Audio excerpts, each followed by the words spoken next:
दिलीप पांडे जी हमारे साथ हैं।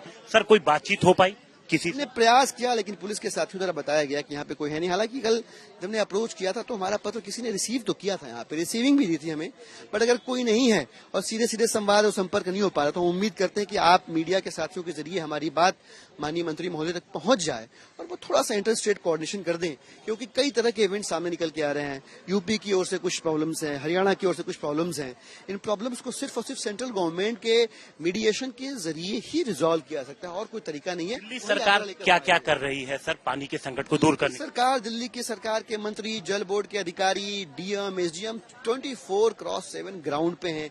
पानी की वेस्टेज, लीकेज न हो पाए ये इंश्योर कर रहे हैं। पानी के प्रोडक्शन, जितना भी पानी आ रहा है वो प्रोडक्शन लगातार निर्बाध चलता रहा, उसकी आपूर्ति बनी है, वही प्रयास कर रहे हैं। लेकिन जो गर्मी है वो भीषण है और लिहाजा इसकी वजह से जो रिजल्ट है वो ये कि जल संकट बहुत विकराल है। ऐसे संकट के समय में अगर इंटर स्टेट कोऑर्डिनेशन केंद्र की सरकार से हो जाए, मुझे नहीं लगता कि समाधान आने से दिल्ली की जनता को सोल्यूशन मिलने से कोई रोक सकता। ये जो आरोप लगा रहे हैं बीजेपी के एक नेता की, जो पहले आपकी पार्टी में ही थे, कि जो हिंदू इलाकों का पानी है वो मुस्लिम इलाकों में बकरीद की वजह से सप्लाई किया, ये सब तो बहुत ओछी और छोटी बातें हैं। जिस किस्म का ये संकट है, इस भीषण गर्मी में हम कुछ कह सकते हैं तो हम समाधान की भाषा में क्यों नहीं कह पाते हैं?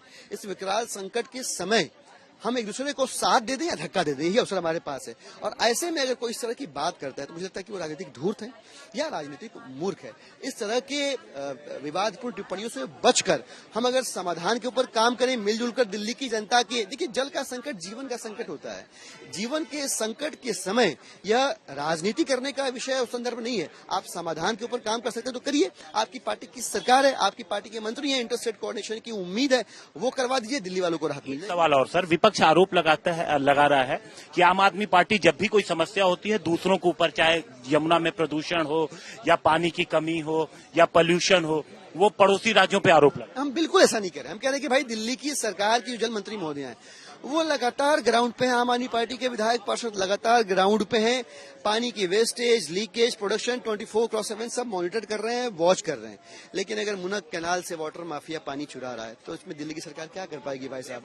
पचारा गांव में अगर वहां का माइनिंग माफिया यमुना के प्रवाह को अवरुद्ध करके और वहां से सैंड को माइन करके निकाल रहा है और पानी का जो प्रवाह है वो रोक रहा है, तो उसमें दिल्ली की सरकार कैसे कर पाएगी? इसीलिए हम केंद्र की सरकार के दमखम रखने वाले जो मंत्री महोदय हैं पाटिल साहब, उनके दरवाजे पर आए थे दिल्ली की जनता की पीड़ा कहने के लिए कि आप थोड़ा सा इंटर स्टेट कोऑर्डिनेशन कर देंगे, दिल्ली वालों को राहत मिल जाएगी।